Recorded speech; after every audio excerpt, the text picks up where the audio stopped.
Hello everyone, welcome to our channel. ఈరోజు మనం ఎన్విరాన్మెంట్లో భాగంగా పర్యావరణ సదస్సు చూద్దాం. Compulsory constable exam, any exam compulsory 1 mark question ఈ టాపిక్ నుంచి వస్తుంది కాబట్టి ఈ టాపిక్ని చూసుకుందాం. Okay, first Vienna convention ozone పొరను సంరక్షించడం ఈ సదస్సు ముఖ్య ఉద్దేశం. వియన్నా కన్వెన్షన్ను 1985లో ఆమోదించారు. 1988 సెప్టెంబర్ 22 నుంచి అమల్లోకి వచ్చింది. ఈ కన్వెన్షన్లో ఓజోన్ పొరను సంరక్షించడానికి జరిగిన చర్చలకు అనుగుణంగా మాంట్రిల్ ప్రోటోకాల్పై సంతకం చేశారు. కంపల్సరీ సదస్సులు అనేవి ఇంపార్టెంట్ కాబట్టి సదస్సులు కంపల్సరీ గుర్తుపెట్టుకోవాలి. ఇయర్ సైడ్ ఏమేమి ఉపయోగాలు ఉన్నాయనేది. నెక్స్ట్, మాంట్రియల్ ప్రోటోకాల్ ఐక్యరాజ్య సమితి పర్యావరణ కార్యక్రమంలో భాగంగా కెనడాలోని మాంట్రియల్లోని సమావేశం జరిగింది. ఇక్కడి అంతర్జాతీయ పౌర విమానయాన సంస్థ కార్యాలయంలో ఈ ఒప్పందం కుదిరింది. ప్రోటోకాల్ ముఖ్య లక్ష్యం ఫ్లోరో కార్బన్ల నుంచి ఓజోన్ పొర దెబ్బతినకుండా చూడడం.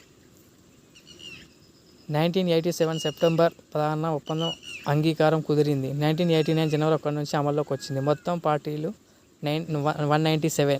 నెక్స్ట్,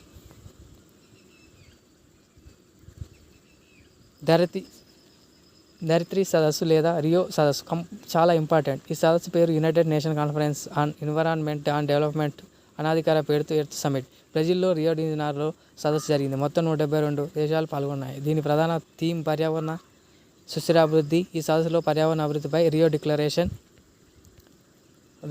ను ప్రతిపాదించారు. సుస్థిరాభివృద్ధి సాధనగా ప్రణాళిక ఎజెండా 21ని విడుదల చేశారు. అన్ని రకాల అడవుల సంరక్షణ, సుస్థిరాభివృద్ధికే ఫారెస్ట్ ప్రిన్సిపల్స్ కలిగిన డాక్యుమెంట్ను విడుదల చేశారు.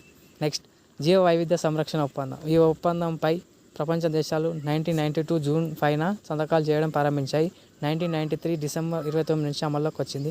ఈ ఒప్పందంపై 168 దేశాలు సంతకాలు చేశాయి.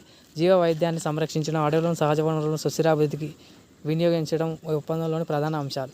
కంపల్సరీ ఈ సదస్సులు అనేవి ఇంపార్టెంట్. అదేవిధంగా వీటికి సంబంధించిన మిగతా ఇన్ఫర్మేషన్ ఇక్కడ ఉంది, చూసుకోగలరు. Okay, thank you.